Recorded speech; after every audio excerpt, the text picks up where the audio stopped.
The approach that we take when we work with farms and soils is to try to restructure nutrients according to the way the plants actually function. And as we start our approach, I like to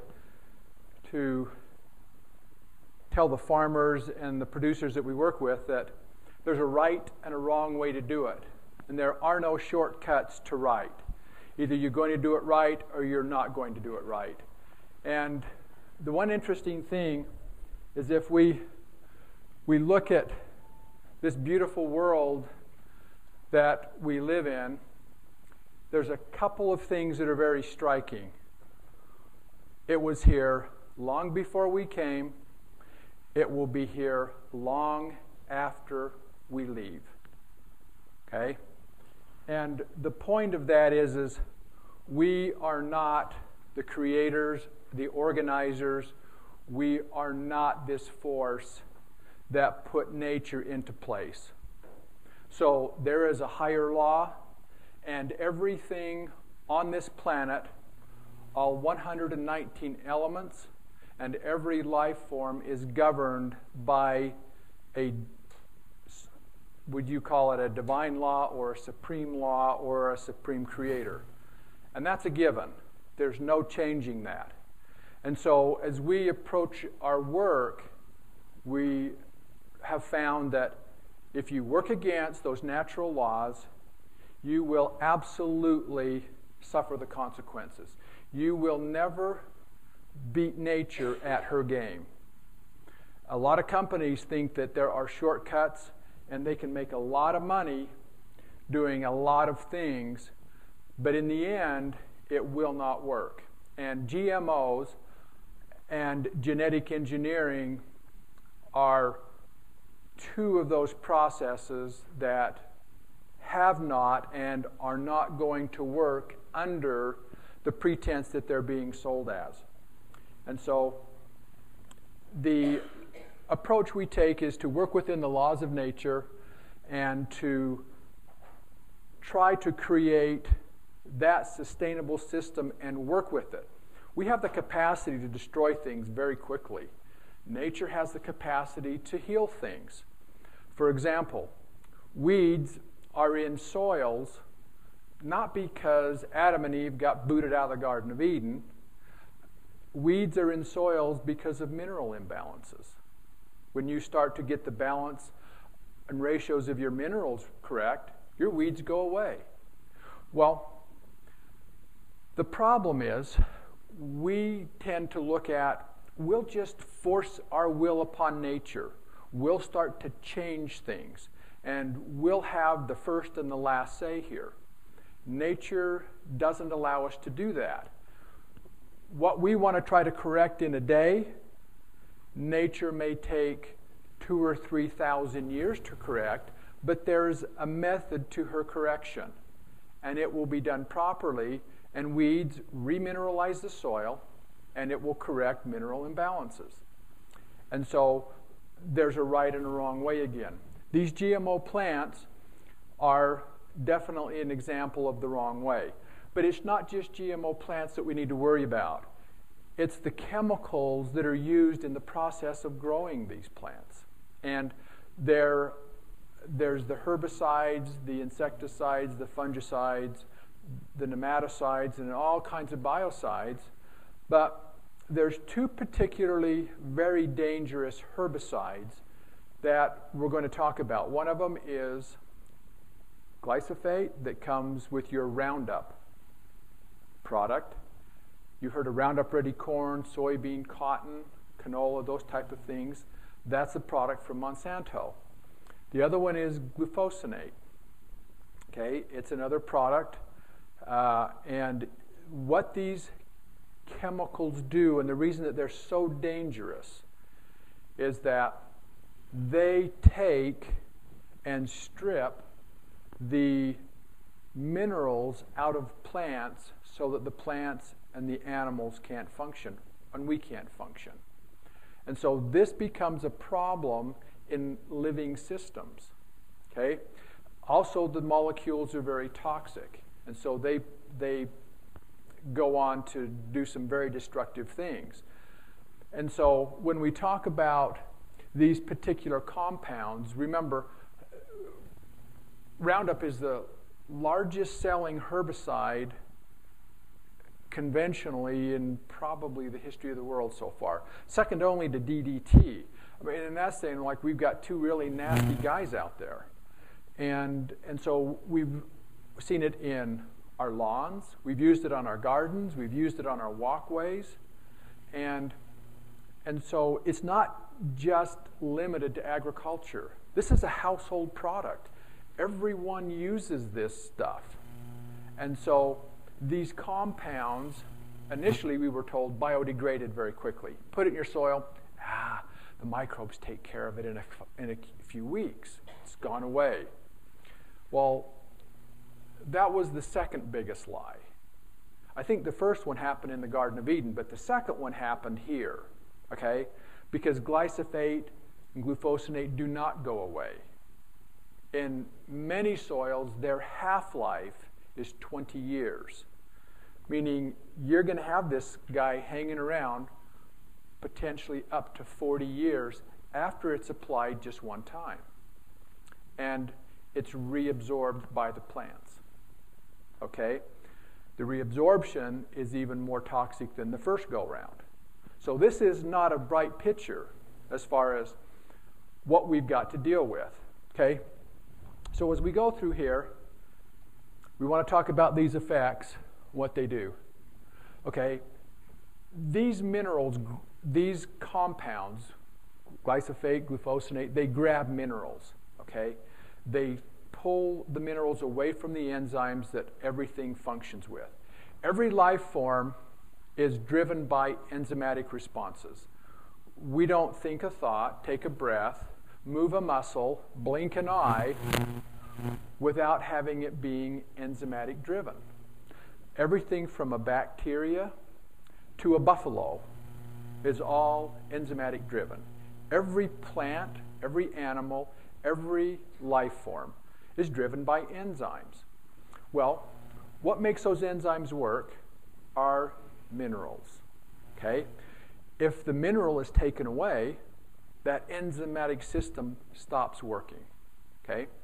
Your immune system, your respiratory, your neurological, your lymph system, your reproductive system, okay? All of those are enzymatic driven. If we want to simply shut those functions down, we simply stop the trace elements from coming into those. Okay? Now here's some fields and plants. Okay? Soybeans. Everybody's familiar with soybeans. Right here we've got these little splotches. You can see the difference. This is where glyphosate has been applied one time. And glyphosate is particularly notorious at tying up manganese. Okay? Now, manganese does lots of things. It has to do with the reproduction of the plant. It has to do with seed quality. It has to do with your liver's ability to detoxify your blood. Okay? You can see these are not happy plants where they're getting a good dose of Roundup. Okay? The minerals are being stripped from its operating system, and it shows it. Okay? Now, the wonderful thing about plants is they're not Republican, they're not Democrat, they're not Tea Party guys, and they're not libertarians. Okay? They don't have an agenda. They are just honest, sun up to sundown. Okay? And they'll tell you what's going on if you learn to look at the symptoms. Okay? Right here, when we look at the trace mineral tie-up, iron, manganese, zinc, what we see is when we put out 1/40th the recommended amount of this herbicide, okay, we can put out up to 32 ounces an acre. Okay? This is way less than that. Okay? Look at the mineral loss in our iron. This is the control. This is with glyphosate. Look how much we lose in our roots. Then we come over here and look at the mineral loss in our leaves. That's what this compound is doing in our plants. Now, unlike what they tell you, glyphosate, Roundup, cannot kill a plant by itself. Okay? It has a nasty little partner. All right? This is how it works. This particular compound goes into the plant and it does two things. First is it strips the minerals away from the plant's operating systems. Okay? Lots of them. Glyphosate has very, very, very strong negative charge, and your trace elements are very positive. So it just grabs onto these guys and pulls them right out of the functional system. Okay? This plant right here is a plant treated with glyphosate in sterile soil, and you cannot kill it. Okay? Now, this one is in field soil, and this one, he just didn't get any glyphosate for breakfast. Okay? So what's the difference? Glyphosate works on a second principle. Glyphosate weakens the plant's immune system, strips the minerals, stops the protein synthesis, and guess who kills the plant? Soil pathogens. Okay? Takes the nasty guys that live in our soil to finish the plant off. Okay? This is how it works. Glyphosate, we spray it on this plant. Okay? And you'll start to see it wilt and go down a little bit. Okay? That's the mineral and the stopping of the amino acid process into proteins. So we've stunted it. But about 20 to 30% of the glyphosate goes out the root system into the soil. And immediately it kills the good bacteria, fungi, protozoa, and nematode that are the guardian of the plant's root system. They stop the pathogens from coming in. Well, with all the guards dead, the pathogens just walk in and rob the bank. And it's your fusarium, your rhizoctonia, your pythium, phytophthora that come in and attack the plant roots, and it kills the plant. And so glyphosate is not functional without a culprit sidekick called soil pathogens. Can't kill a plant by itself. Okay? Now, some of the plant pathogens that are increased by this, here's just a small list. Okay? And when you start applying these compounds to your soils, you are killing your good guys. Okay? Your Pseudomonas and your Bacillus and all of these good guys that are there to work systematically with the plant to protect it and to feed it, they're gone. And these compounds in our soils don't go away quickly. So these compounds of glyphosate and glufosinate stick around a long time. So it suppresses the good biology in our soil. And you know what the bad part is it just becomes a steroid to the pathogens. Okay, now I want you to remember that. The second mode of these chemicals is to stimulate pathogens, because this carries over not only into soil health, it carries over into plant health, it carries over into animal health, and it carries over into human health. Okay? We don't want to lose sight of this fact. Okay? None of these guys, I promise you, you want in your system. All right? Fusarium, up 500% after glyphosate applications. Okay? That is scary. Okay? And I go onto fields, lots of fields that I can spot where they've been using the Roundup, and so I know exactly what's going on. Our manganese reducers, our amino acid producers, our auxin producers, all of our good guys are tanking. The more glyphosate they put out, the more Roundup we use, the more we destroy our beneficial soil biology. This is off one of my farms in Montana. A guy called me. I was on a fishing trip with my wife and our kids. We were up to Island Park, and my farmer calls me and he says, my wheat's dying, my wheat's dying. You know, of course, I get to go fishing about once every 5 years, and I'm really mad because he ruined my fishing trip. And now I'm worried about this wheat field, and so when I get up there, He says, I got heads with nothing in them. And so you look at this right here. You see the blackness around the base of the root? And then you come over here, and this is a healthy plant. Look at the root system. And look at the one that's infected with fusarium, which is take-all disease.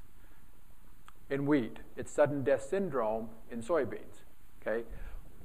What the fusarium does is it gets into the root system because there's no good guys, and it plugs up the blood vessels. Okay? Plants have vessels that take the fluid up, and they bring it back down after the sun makes sugars out of it. Okay? Plugs those guys up. The fusarium sucks in all the nutrients, releases all of these toxins, and the plant goes black, black, black, and it dies standing. And there is 0 grain in those heads. Okay? And you will see field after field after field of plants here and there and here and there and here and there being taken out with this stuff. You look at this right here. You start to see this hedge mud. And there's molds growing in these things. This is from your glyphosate applications. These are the pathogens it stimulates. Right down here, you've got healthy plants and you've got dead plants. The same thing here. See this dead plant standing right in the middle of the rest of these guys? This is what your pathogens do. Now, what they did is they used glyphosate the year before. Okay? You only need to use it once or twice, and it's there, and it's going to keep affecting your plants. This is a farm in Idaho. These are edible beans. Right here, you see this nasty little stuff right here? This is where the rhizoctonia has been encouraged by the Roundup. And you can see the brownness and the rawness of these roots right here. They're completely infected. One more week, this plant would be completely dead. Okay? We were out digging in the field, and we saw this, and we had to bring a fungicide in to kill this stuff. Okay? And so, but you can see the spots in the field. Look over here. You can see the loss of the plant life just from the chemical toxicity. Okay? This one is a wonderful field on my way to Montana. This is by Blackfoot on I-15, and that is in 2010. Remember when we had all the rain? Well, pathogens love soggy soils with lots of rain. Okay? These fields are just covered with rust. Okay? It's an airborne pathogen, and some of these fields they sprayed 5 to 6 times to try to keep the pathogens down. I wouldn't want to eat this grain. Here's a sugar beet field in Idaho. This is a field that we took the pictures of in spring from the previous fall's herbicide over application. You can see how the minerals are tied up. These things don't have manganese. They don't have magnesium. They don't have iron. They don't have zinc. Okay? These plants are showing these systematic symptoms of mineral deficiency. Okay? This is a field with soybean, and right here, non-GMO, no glyphosate. Over here, we've got the GMO crops. And what happened this year, I just spoke with Dr. Huber last night. He just spent 3 days back in Minnesota and Illinois, and he said, we have fields that, because of the drought stress, the GMO crops, they'll have anywhere from 10 to 30 bushel of corn. Right across the street or the road where there's conventional, non-GMO, those will yield between 150 and 190. Because GMO plants do not do well with stress. What you do when you insert a gene into a plant, okay, what you're doing is you're asking it to put on another operating system. Okay, it's like running your air conditioning in the winter. What happens to your fuel mileage? It goes down. Let's put a couple hundred more pounds of salt in the trunk. Okay? The more we load the plant and the more we stress it and the more we put the operating systems into place through gene insertion, we're overworking that plant. And the other thing is these plants struggle. There's never been one documented case on one GMO plant anywhere in the world where it increased yield. There was never one documented place where it increased nutrient density. And it didn't improve disease resistance or insect resistance. Okay? What it did is it made some companies a tremendous amount of money because they could corner the seed market and they could force farmers to pay a high-tech fee so they could simply make killing weeds a little bit easier. Okay, now how many have heard of Roundup resistant weeds? Okay, how this happens is the whole idea for Roundup to begin with was we can spray the corn, have a gene inserted that allows the Roundup not to kill this plant. But it kills the weeds that don't have the gene inserted. Here again, everyone thought we have outsmarted Mother Nature. Now we have Roundup Ready resistant weeds. And what the plants have done, they have said, nature says I'm supposed to be here. So my job is to evolve. I haven't finished balancing this mineral in this soil, so I can't die yet. My species is not going to go away. So what the plants now have done, they have developed a resistance to the pathogens in the soil. Okay? They've developed resistance to Fusarium, Rhizoctonia, Pythium. The plants are now resistant to the diseases. Okay? Can't kill them with glyphosate, can't kill them with a disease. Okay? That's scary. All right? So those are the things that we have to worry about, is because now we have, in a medical industry, we have bacteria that are completely resistant to every known form of antibiotics. Okay? When we look at this, this is research that's been done from all over the world. And Dr. Huber has been an incredible help in helping us get this put together. But you can look at the deficiencies of what is happening in these mineral ranges with these different tie-ups and losses. Again, when you start using GMO crops, you are going to use at least twice the water, okay? Because what you did is plants that don't have enough minerals go looking for more minerals. Okay, they have this really brilliant DNA that says, you know, this is how you work. This is what you got to have to get the job done. And so your job is to go get that from the soil or get it from the air. Well, when you have a molecule that goes into a plant that strips all these minerals out from the operating system, it's got to go shopping again. So it just so happens to be that water carries all of the soil minerals. Plant can't take up minerals unless they're soluble. So it pulls up the water and gets rid of the water through the leaves, but it's there to trap the minerals. When you take the minerals away from the plant, it simply pulls more water. So your water consumption goes up. And guess what happened in the Midwest this year with all the GMO crops?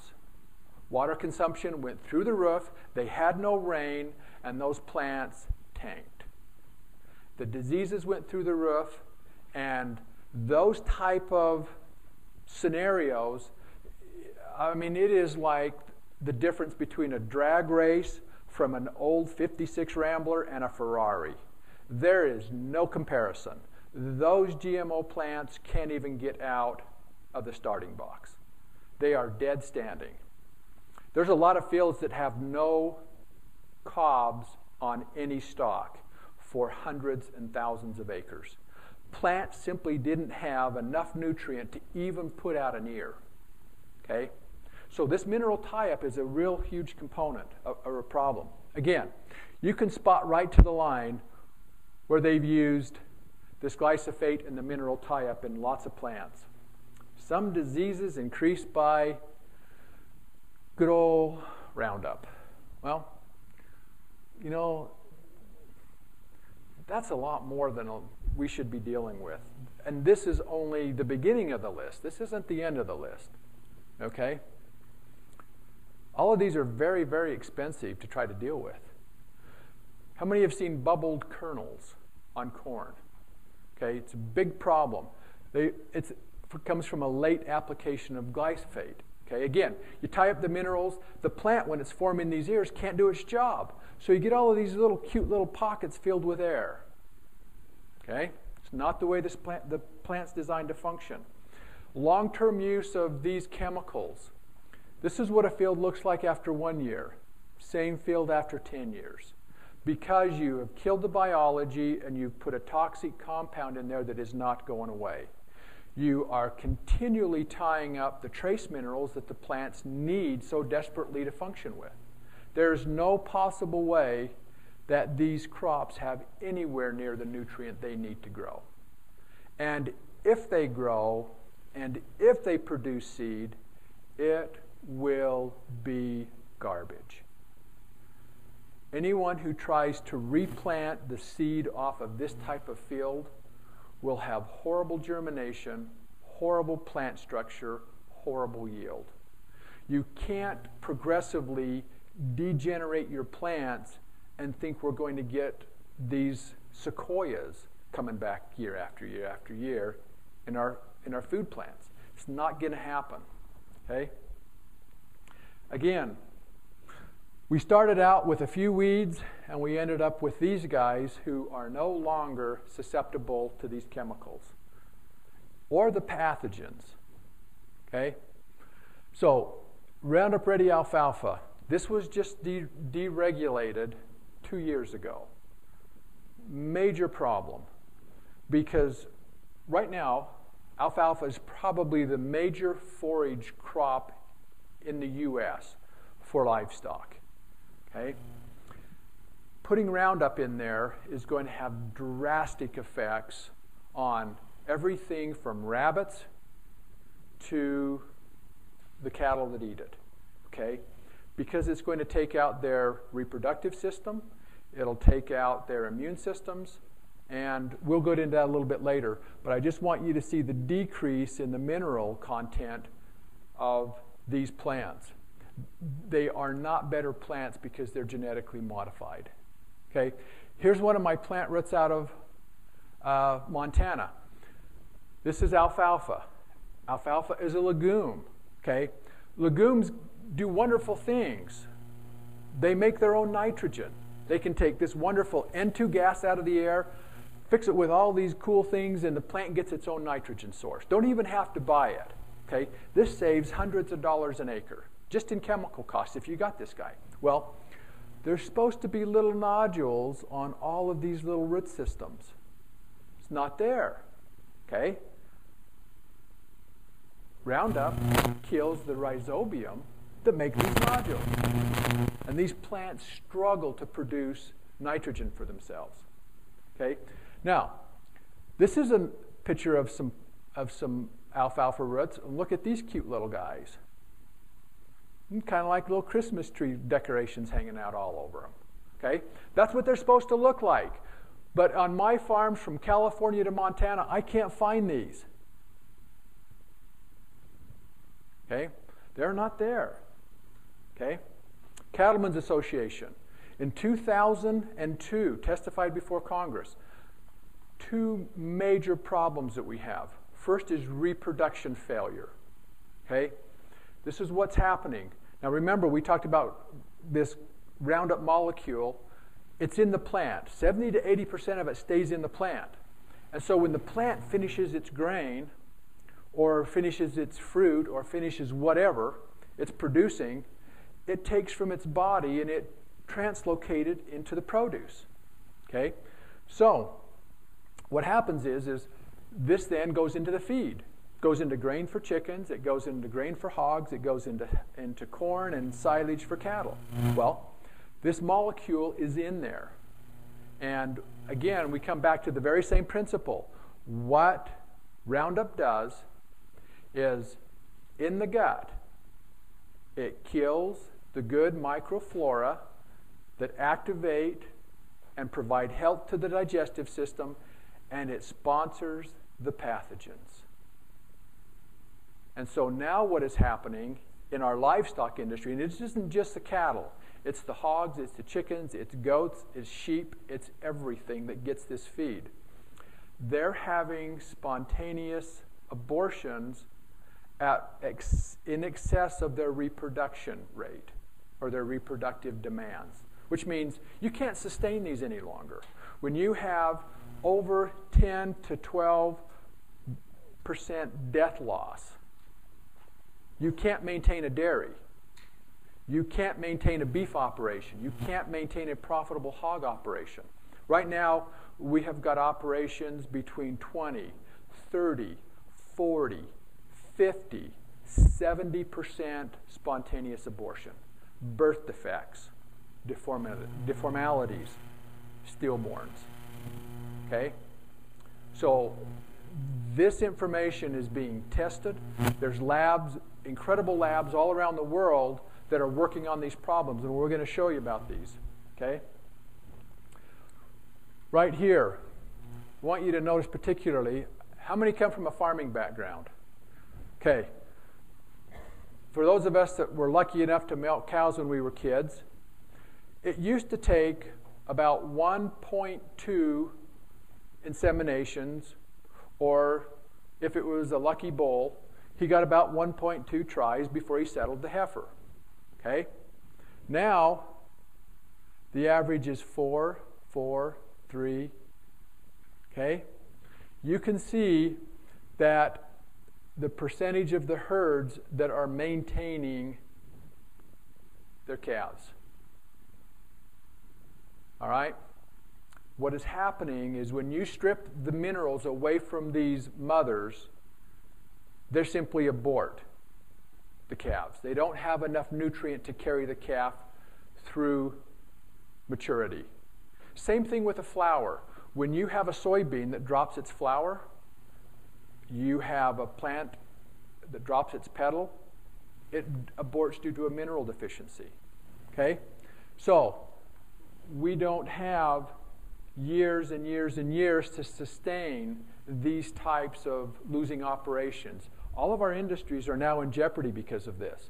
This is a stillborn calf from manganese deficiencies. When you look at this, 100% of the stillborn calves with deformities and death are manganese deficient, 100% of them.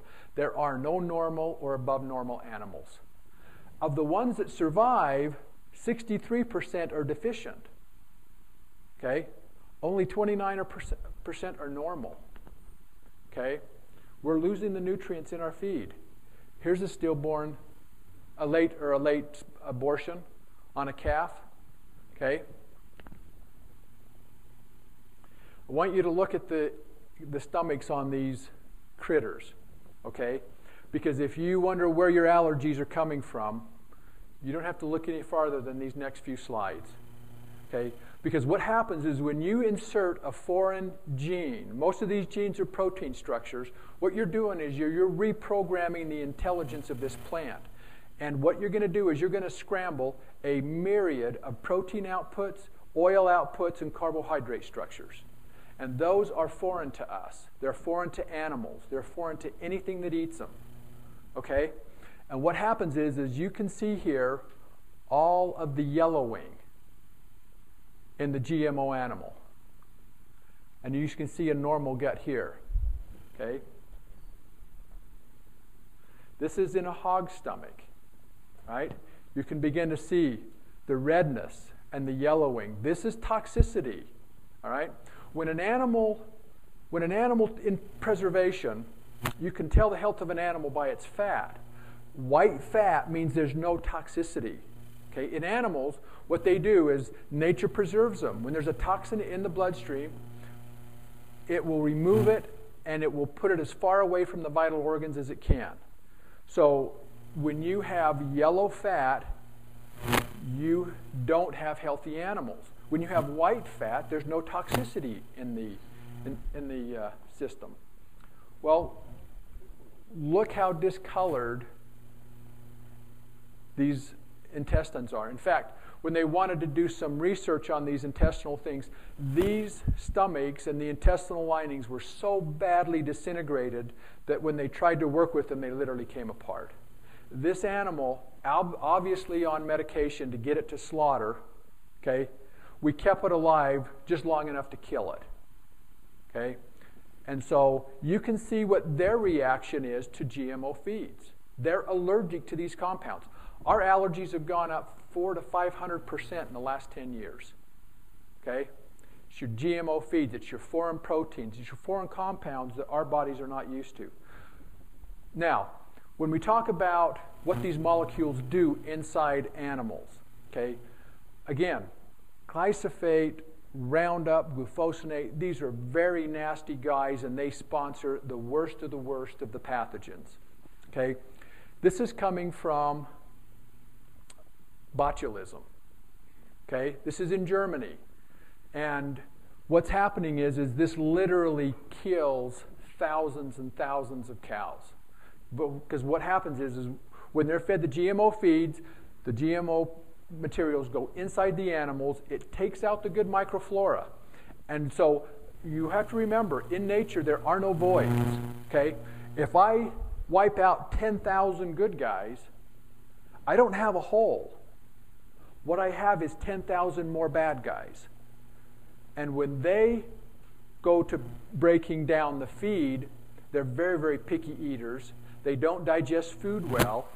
And what they give you back are neurotoxins. They give you back acids. They give you back aldehydes. And they give you back alcohol. Now, that's nothing that we want in us. However, that's what's absorbed back into our immune system, or to our blood systems. And botulism, these microorganisms are now being produced inside the animals due to the molecule and the growth of those pathogens. Okay? This is the difference in the healthy cow stomach and the chronic botulism stomach of a beef. I don't think that one needs any explanation. This is the beneficial bacteria inside a healthy rumen. And you can see that the botulism is at a minimum. Because what happens is, when you talk about microbial domination, it's simply who has the most on one side wins. If you have 1 million good guys and 10,000 bad guys, the good guys always get to win. However, if you have 1 million bad guys and 10,000 good guys, this is what you get right here. Okay? They become the dominant microflora. They produce the neuro and the biotoxins, and down the animals go. In Germany, each one of these dots, 35 herds with botulism. Okay? This is not a small problem. All right?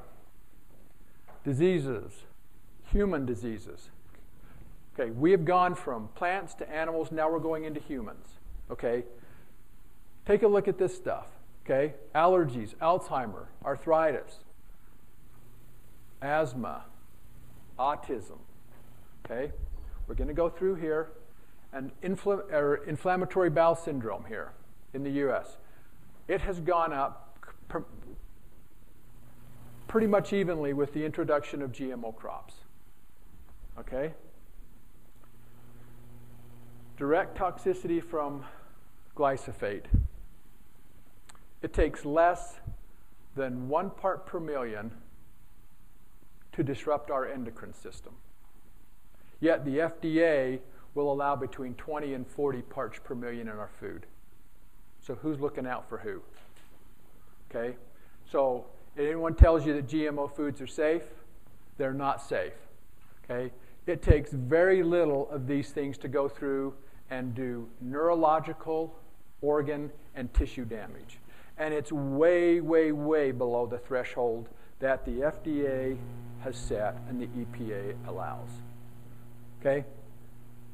For example, you can have up to almost 400 parts per million in Roundup Ready alfalfa. Your animals can handle about half of 1 part per million before they start having neurological tissues and birth defects and spontaneous abortion. And if you want to know where mad cow disease came from, it's not from the re-ingestion of proteins. It's from neurological damage caused by these types of chemicals. Okay? In humans, okay, in Argentina and Brazil, they have up to 450 to 447% in individual studies increased rate of birth defects of children who are by the fields where they spray this shit. This is not acceptable. This is not a product that any company in the U.S. ought to be exporting to any other part of the world.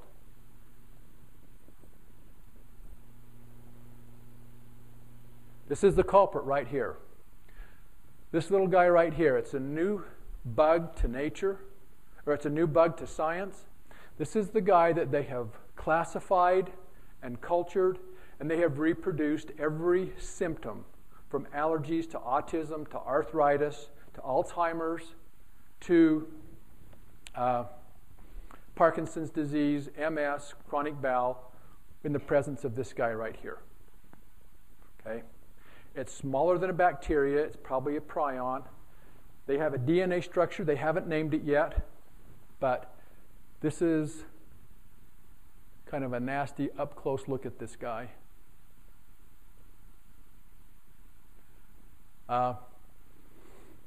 We'll move through here. We're getting a little bit short on time. What is known about this new entity?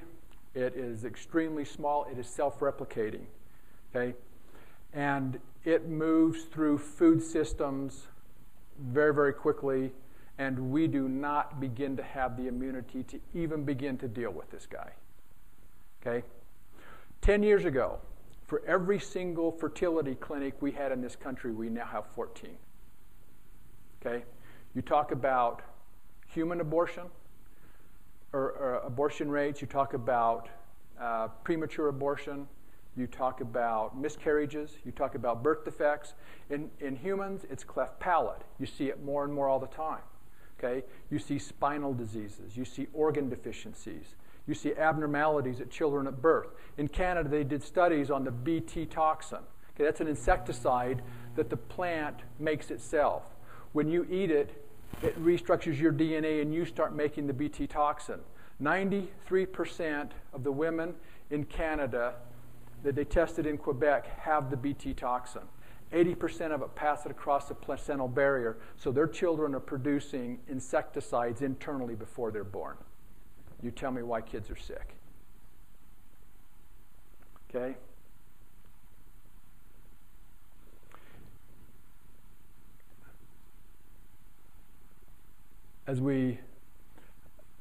There's just every part of why this is put into place and kept in place is just unbelievably criminal.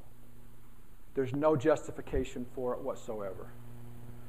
And all we'll have are new diseases, emergent diseases, and the list goes on and on and on. They promised all of these things if we would do genetic engineering and go along with it. It was not tested.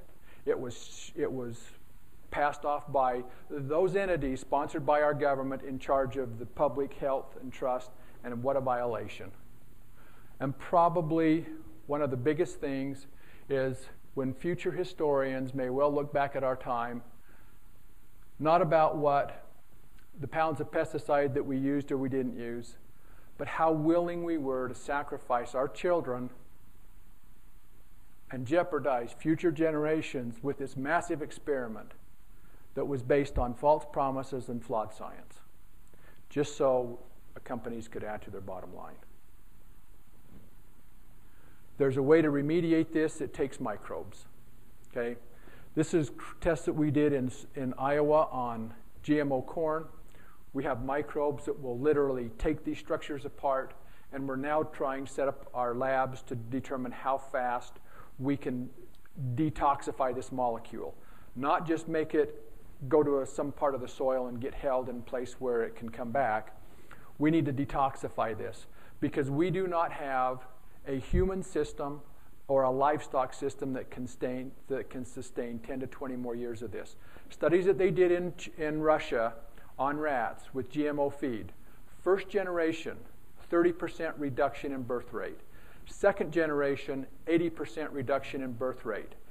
Third generation, there was no reproduction.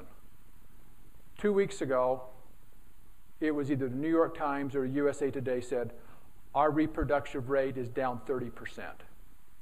When I was with Dr. Huber in Minnesota, I picked up a paper that we were at a 30-year low this year on the U.S. birth rate.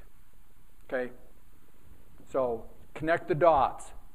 We have got to remediate this stuff. There are only about 3 labs in the U.S. right now that have the capability to test for this. In Logan shortly, we're working to hopefully set up the 3rd or 4th. Okay?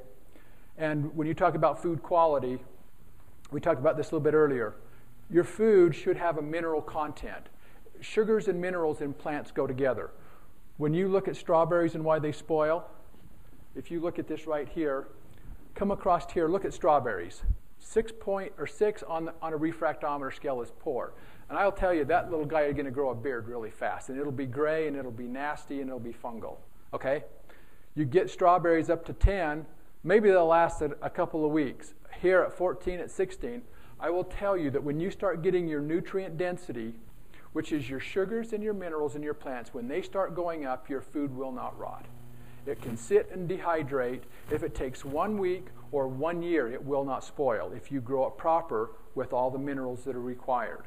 Okay, so plants have this amazing capacity to preserve themselves and preserve the food that they eat. Okay, so in addition, these are tomatoes that my wife and I grew.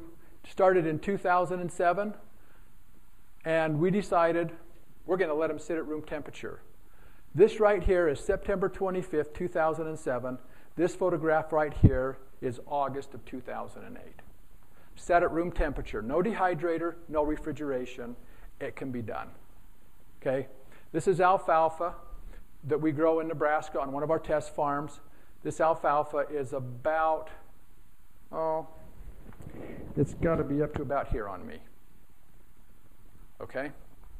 So these plants have this capability. You can see right here, these 2 rows have higher nutrients than this row. Again, you can see these plants over here are way better than these. This is my neighbor. He's a Roundup Nazi. Okay? He took, and I said, look, we need to get some microbes and some minerals back into this soil. We inoculated 1 row of beans with the microbes and the minerals, and this is the difference. Same day, same seed, same planting. You can see the difference in what microbes and minerals do to plants. And so the bad news is we've got these nasty GMOs and we've got these pathogens that are really destructive to every life form. The good news is there are methods that we have that we can employ to recover our soils and get the nutrients back into our plants that will sustain our animals and our fields and our lives of our children and our grandchildren. So thank you.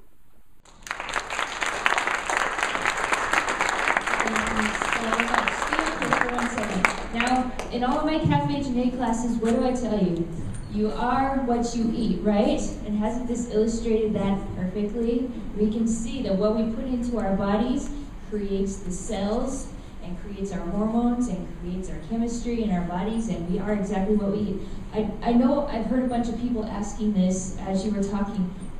Just really quick in a minute or two, what are 1 or 2 things people can do right now to implement what you've been talking about? Stop using Roundup. Very first thing. Don't buy GMO products, okay, because they carry these toxins that are going to mess up our microbial systems. And you have to remember, for every cell in our body, and the average human has about 100 trillion cells, we have 10 microbes for every cell. So if you think we're outnumbered, we are. All right? But you don't want to kill these guys because they are the mechanism by which you live. And you are what you eat. You eat acidic food, and I promise you, you will alter the pH in your gut, and every time you adjust your pH, you set up the environment for a new type of microorganism to live there. And so you can't eat acidic foods. I'm sorry, you can't drink Coke with a pH of 2 and expect to not alter your gut flora. Okay, you can't do this. These are principles of nature that you cannot violate and win. All right? Your body has to take something that's not 2 pH. Let's try 13 or 14 pH. Let's start with calcium and magnesium. Okay? And let's take some potassium. And let's offset this acidity. Well, there went your bones, there went your teeth, and there went the osmotic pressure that moves the food in and out of your blood cells and all your water. Okay? Why would you sacrifice everything that sustains you to offset your acidity? And so when you eat acidic foods, you're altering your bacteria. And your bacteria is going to be more than happy to respond. So again, you want a balance of these things. You've got to maintain the food inputs you do will alter the biology and they will control your health. Now you were saying that organic food could be empty crap or it could be full of nutrients in the same way conventional food. What's the 1 or 2 best places to look to get the most nutrient-dense, high mineral content food that's going to be the best for our bodies? Grow it yourself, because you cannot always rely on someone else to do it for you, because the corporate farms are not doing it. Okay? They're not doing it. The average weight of corn, standard weight, is 56 pounds per bushel. It is nutrient deficient. The corn that we raise is 61 and 62. The difference is just mineral density. That's all. Okay? And so you look at the content of what's being flooded into the food market. You can't rely on these other agribusinesses to sustain your health. And what you can do is grow it yourself. As much as you can, grow yourself. The next thing is get involved with your communities and start community co-ops where you have some inputs, where you can start growing this type of thing, where you have a say in the mineral content and the chemical exclusions that produce your food. Thank you so much. Oh, we have a couple questions from you mentioned the BT toxin in Canada. Is that the same as the BT that's used to kill caterpillars? It is. What it is, it's called Bacillus thuringiensis. And what it is, it's a microbial ferment that goes into the plant. They take the enzyme, insert it into a plant as a protein, and it produces its own insecticide. Okay? Now, and another very dangerous thing, our wonderful government and FDA just released in 2012 BT toxin approved in sweet corn for consumer consumption this year in the U.S. Why? Okay? So it's not only important what you eat, as in we're going to eat fruits and vegetables, but it's important where you get those from. And just I was talking about the bacteria content. Remember the probiotics classes I've been encouraging you to take care or to watch and to participate in? That is how you're going to build up your immune system, build up that friendly bacteria in your body, and replace all those things that are being taken out just by our regular daily activities and our regular food. That's so true. The one crucial thing is you need to make sure you get an available supply of minerals. Okay? And it's not 2 or 3, it's as many as you can get. You want your trace elements. You'll get your proteins, oils, and carbohydrates from your food. But you need your trace elements because those are wholly lacking. Those trace elements will go in and help your systems function, but you absolutely, positively must be taking probiotics because too many things that we eat are taking out our microflora in our guts. And if you constantly replenish that with those probiotics, you will go a tremendous ways to ameliorating these types of problems that are taking out our gut flora. You have got to be taking probiotics and you've got to have minerals. Awesome. I know we have some more questions, but we need to get on to our next speaker. So I'd like everybody give Ken a big round of applause.